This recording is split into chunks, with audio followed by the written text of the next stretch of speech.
वार्तायां संस्कृतस्तात लोकोयम सुख मेधते। क्या कह रहे हैं कि वैश्यों के 3 कार्य हमारे यहाँ बताए गए। या तो कृषि से कार्य करें, या तो गोरक्षा से कार्य करें, या तो व्यापार से कार्य करें। आज कृषि पर हर वर्ग टूटा हुआ है। क्यों? इतिहास में जाना चाहिए। 1757 ईस्वी में जब प्लासी के युद्ध में अंग्रेजों ने बंगाल पर नियंत्रण किया है तो वहां के बुनकरों को नष्ट किया है। और जब बुनकरों को नष्ट किया है तो वहां पर अकाल से करोड़ों की संख्या मरी है नारायण। और इसके बाद पूरी की पूरी संख्या कृषि पर टूटी है। जो व्यवस्था धार्मिक सिद्धांतों के आधार पर चलती रही, उस व्यवस्था को ठीक तरीके से तोड़ा गया। तोड़े जाने पर क्या हो गया?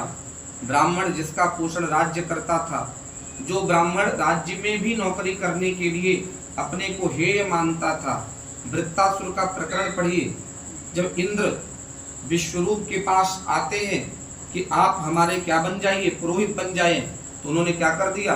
बोले हम सिलोंच वृत्ति के ब्राह्मण हैं, बाजार में खेतों में गिरे हुए अन्न को खाकर जीने वाले ब्राह्मण हैं, हम अपनी तपस्या से प्रसन्न हैं, हमें तुम्हारे पद की आवश्यकता नहीं है। ब्राह्मण के लिए तप ही उसका जीवन होता था।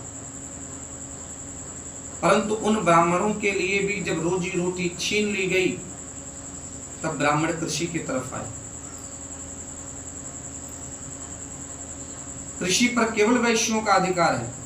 सारे लघु उद्योग, कुटीर उद्योग किसके अधिकार में होते थे? शूद्रों के अधिकार में होते थे। अंग्रेजों ने कूटनीति पूर्वक उनके लघु और कुटीर उद्योग नष्ट किए। इसलिए नष्ट किए क्योंकि उनकी कंपनियों से बना हुआ सामान जनता क्या करे? पहने, प्रयोग में लाए। जिन अंग्रेजों के कारण आज भारत में चतुर्थ वर्ण की दुर्दशा हुई है, उन्हीं अंग्रेजों ने ऐसा पाठ्यक्रम तैयार कर दिया कि वो चतुर्थ वर्ण के व्यक्ति कहते हैं कि ब्राह्मणों ने हमारा शोषण किया। अरे उन ब्राह्मणों के कारण अनादिकाल से आ रही परंपरा में तुम सदैव संपन्न रहे हो। क्योंकि लघु उद्योग, कुटीर उद्योग, सेवा के सारे प्रकल्प, तीनों वर्णों की सेवा के सारे प्रकल्प तुम्हारे पास हैं। आज भी भारत में सबसे अधिक नौकरी कौन दे रहा है? सेवा का क्षेत्र दे रहा है, सर्विस सेक्टर दे रहा है। और ऐसा नहीं था कि तुमसे बेगार में काम करवाया जाता था। भरत